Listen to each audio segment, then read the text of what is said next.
The Kethrin warpack had never seen anything like Arden before. She arrived on their world not as a conqueror, but as a castaway, her exploration vessel torn apart by gravitational storms near the binary stars. When Rek found her stumbling through the frost-covered valleys, bleeding and half-frozen, he should have killed her. Humans were known across the galaxy as dangerous, unpredictable creatures, but Frek was young then, barely past his first molt, and curiosity won over caution. He brought her to the den. The pack elders hissed their disapproval.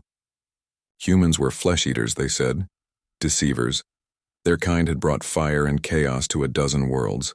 But Arden was weak, her body broken, and the Kethrin code forbade the killing of those who could not fight. So they let her stay just until the thaw. The thaw came and went. Arden remained. She learned their language with startling speed, her throat struggling to form the growls and clicks of Kethric. She learned their customs, their hunts, their songs. The cubs were drawn to her first, those too young to remember the warnings, too innocent to fear. They would climb over her while she sat by the fire, their silver fur catching the light, their needle-sharp claws carefully sheathed so they wouldn't cut her strange, soft skin. Rek watched from the shadows as his younger siblings accepted what he could not fully understand. This human was Pack. Arden told them stories of her world, of vast cities that touched the clouds, of oceans so deep that whole civilizations existed in their trenches, never seeing sunlight, of music and art and terrible, beautiful wars. The cubs listened with wide eyes, and even the elders began to gather when she spoke, though they pretended disinterest. But it was her actions that truly changed them. When the winter sickness came, a plague that took the very old and very young, Arden did not flee. She stayed in the contaminated dens, her fragile immune system risking collapse with every breath. She held dying cubs in her arms and sang them songs from Earth, her voice cracking with exhaustion. She ground medicines with her soft hands until they bled, mixing Kethrin herbs with chemicals from her salvaged medkit, creating treatments the pack had never imagined. She saved 17 lives that winter. Brek, now second hunt leader, began to see her differently. Not as human, not as alien, as Arden, as pack sister. When she joined the hunts, moving with none of their grace but all of their determination, he ran beside her. When she fell behind, he slowed. When she made her first kill, a snow glider, clean and quick, he howled her praise to the frozen sky. 3 seasons passed, then 4. The Vryn came on the 5th. They descended from the stars like locusts, their ships black against the pale sky.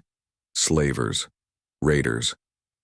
They had heard of the Kethrin pelts, worth fortunes on the outer markets. They had not expected resistance from a pre-spaceflight species.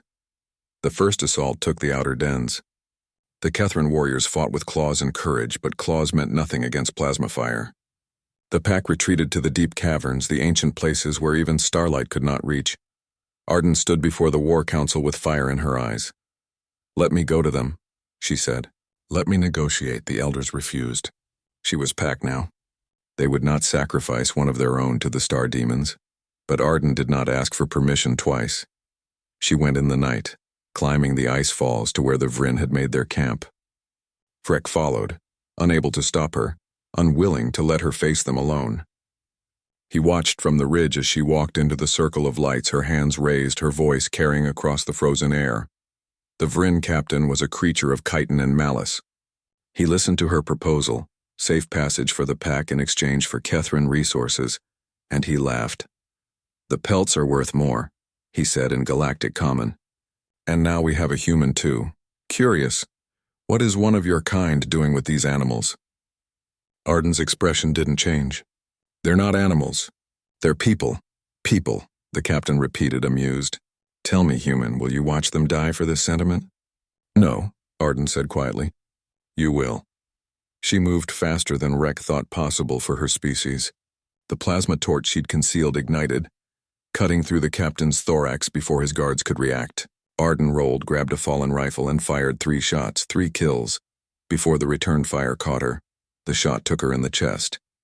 She fell backward into the snow, and the white turned red around her. Brek's howl tore through the night.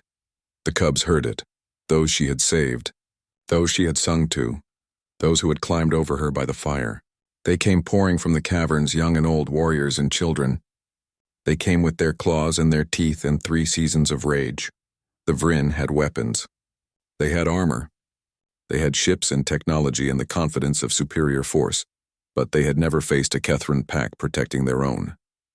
Rek reached Arden first, the youngest cubs behind him, their eyes wet with grief and fury. She was still breathing, barely, her blood steaming in the cold air. Her eyes found his and she smiled. That strange human expression he had learned meant love. "Run," she whispered. Rek looked up at the Vryn soldiers advancing through the smoke. He placed himself over Arden's body, and the cubs arranged themselves beside him. Small forms with bared fangs, trembling with terror and determination. The eldest among them looked at the aliens with eyes that held no mercy. "Run," Rek growled, and his voice carried the weight of every story Arden had told, every song she had sung, every life she had saved. The Vryn hesitated. That hesitation cost them everything. The pack fell upon them like an avalanche. What followed was not a battle, but a reckoning. When dawn broke over the frozen peaks, no Vryn remained alive. Their ships burned. Their weapons lay shattered in the snow. Arden survived. Barely. The pack's healers worked through the night, using everything she had taught them, and her own stubborn human refusal to die did the rest. When she finally woke weeks later, Vrek sat beside her. The cubs were piled around her, keeping her warm, their purring a constant vibration in the den. "You should have run," she said, her voice weak. Vrek's ears flicked forward, the Kethran smile. "Pack does not run. You taught us that." Arden closed her eyes, and for the first time since crashing on this frozen world, she wept. The cubs stirred, confused, until Rek explained, "These are not sad tears. Humans cry when their hearts are too full." Above them, carved into the den wall where all could see, the pack had etched a new symbol beside their ancestral marks, a human hand. Surrounded by claw prints and beneath it words in both Kethric and human script, "She fell for us. We rose for her. This is Pack.